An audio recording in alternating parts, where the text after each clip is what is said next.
Assalamualaikum warahmatullahi wabarakatuh. Bismillahirrahmanirrahim. Kita bertemu lagi di pertemuan berikutnya dalam pelajaran PAIB kelas 7 Kurikulum Merdeka semester 1, materi bab 3 tentang menghadirkan sholat dan zikir dalam kehidupan. Baik, kita awali dengan makna sholat dan zikir. A. Makna sholat. Secara bahasa, sholat diartikan sebagai doa atau doa meminta kebaikan. Menurut istilah, sholat dipahami sebagai semua perkataan dan perbuatan yang dimulai dengan takbir, takbiratul ihram, dan diakhiri dengan salam. Pastinya kita tahu bahwa sholat sangat penting dalam kehidupan sehari-hari. Selain sebagai tiang agama, sholat juga berfungsi untuk memberi makna terhadap kehidupan di luar sholat. Sholat dikerjakan bukan hanya untuk menjalankan kewajiban atau sekedar memenuhi syarat dan rukun. Sholat hendaknya dijadikan sarana untuk menyadarkan diri. Pantas kita merendahkan hati dan mengerdilkan diri di hadapan kebesaran dan keagungannya. Pantas kita merasa tidak memiliki apa-apa di hadapannya, karena semua yang kita miliki ini hanya dari anugerah dan kebaikannya. Kesadaran ini seperti mendorong manusia untuk mencegah diri dari perbuatan tercela. Sebagaimana firman Allah dalam Quran surat Al-Ankabut ayat 45. A'udzubillahi minasyaitonirrajim. Bismillahirrahmanirrahim.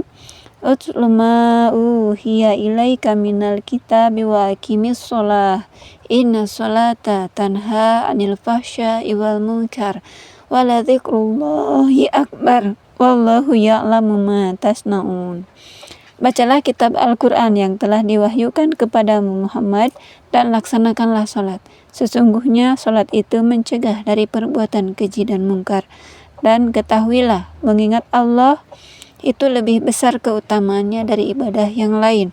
Allah mengetahui apa yang kamu kerjakan. Quran surat Al-Ankabut ayat 45.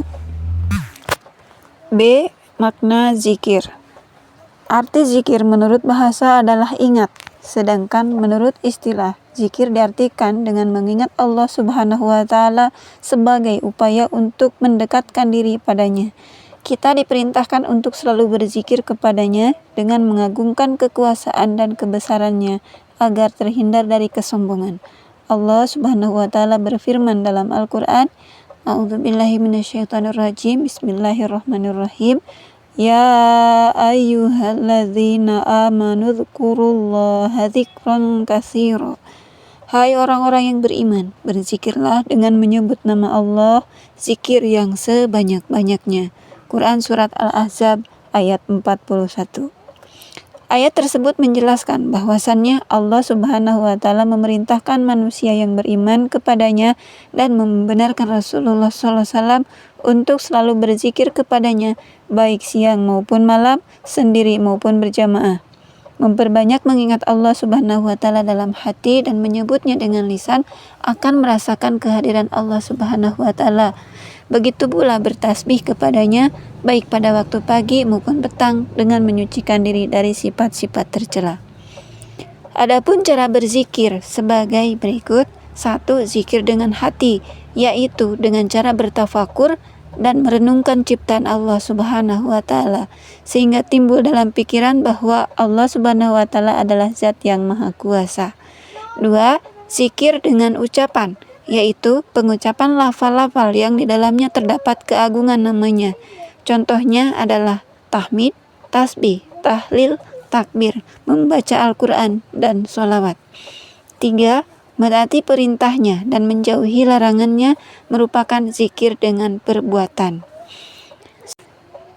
Sholat membimbing manusia untuk selalu ingat kepadanya. Dalam sholat terdapat bacaan tasbih, tahmid, dan takbir. Manusia yang sholat akan merasakan kebesaran dan keagungannya. Oleh karena itu, sangat penting agar sholat disertai dengan hati yang khusyuk. 2. Sholat untuk meraih ketakwaan dan menghindari perilaku tercela. Kita diperintahkan untuk menaati perintahnya dan menjauhi larangannya, baik dalam urusan pribadi, keluarga, masyarakat, maupun negara. Keimanan dan ketakwaan kepadanya yang tumbuh pada diri seseorang merupakan manifestasi keberhasilan dari salah satu pelaksanaan ibadah sholat dalam sehari-hari. Sebagaimana disebutkan dalam firman-Nya, A'udzubillahi minasyaitonirrajim. Bismillahirrahmanirrahim. Ya ayyuhalladzina amanu taqullaha haqqa tuqatihi wa la tamutunna illa wa antum muslimun. Hai orang-orang yang beriman, bertakwalah kepada Allah dengan sebenar-benarnya takwa kepadanya. Dan janganlah sekali-kali kamu mati melainkan dalam keadaan beragama Islam. Quran Surat Ali Imran ayat 102. Ayat tersebut menjelaskan bahwa kita hendaknya selalu bertakwa kepadanya dengan menaati perintahnya dan menjauhi larangannya. Kita diperintahkan pula untuk selalu istiqomah dalam beragama agar kita tidak mati dalam keadaan kafir. Seseorang yang selalu melaksanakan sholat akan tumbuh rasa takut berbuat dosa, baik dosa kepada Allah Subhanahu wa Ta'ala, dosa kepada orang lain. 3. Hikmah melaksanakan sholat dan zikir. Sholat merupakan rukun Islam setelah 2 kalimat syahadat. Sholat merupakan salah satu cara untuk mensyukuri nikmatnya yang tidak terhingga kepada mereka. Adapun hikmah melaksanakan sholat dan zikir adalah 1. Tertanamnya akidah tauhid dalam jiwa seseorang. 2. Hubungan antara manusia dengannya akan terjalin baik. 3.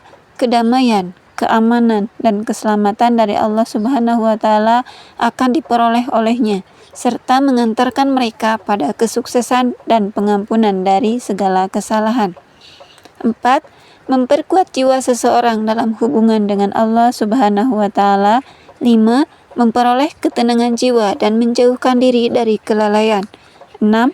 Melatih hidup disiplin dan taat peraturan baik peraturan kerja maupun peraturan dalam kehidupan ini. 7. Membiasakan seseorang pada perbuatan atau perkataan yang baik dan bermanfaat. 8. Menumbuhkan akhlak mulia seperti amanah, jujur, dan upaya menjauhkan diri dari perbuatan keji dan mungkar. 4. Mengamalkan sholat 5 waktu dan zikir secara istiqomah. Sholat merupakan kewajiban yang harus dilaksanakan. Begitu pula zikir hendaknya harus terus dilakukan dalam menjalani kehidupan. Agar kita konsisten dalam menjalankan sholat dan zikir, dapat dilakukan beberapa hal berikut. 1. Menyadari bahwa sholat dan zikir untuk mendekatkan diri kepada Allah Subhanahu wa Ta'ala. 2. Memahami manfaat sholat dalam kehidupan. 3. Kita akan kembali ke akhirat. Kita akan mati, dan ingat dunia ini hanya sementara. Oleh karena itu, kita harus mempersiapkan diri untuk kehidupan yang abadi. 4. Jangan menunda sholat dan malas berzikir. 5. Niat yang tulus. Sholat dan zikir hendaknya dilandasi dengan niat yang tulus karena Allah Subhanahu wa Ta'ala. 6. Lakukan sholat berjamaah. Upayakan untuk selalu sholat berjamaah karena sholat berjamaah lebih baik daripada sholat sendirian. 8. Bertemanlah dengan orang yang rajin sholat. 9. Banyak membaca buku keislaman.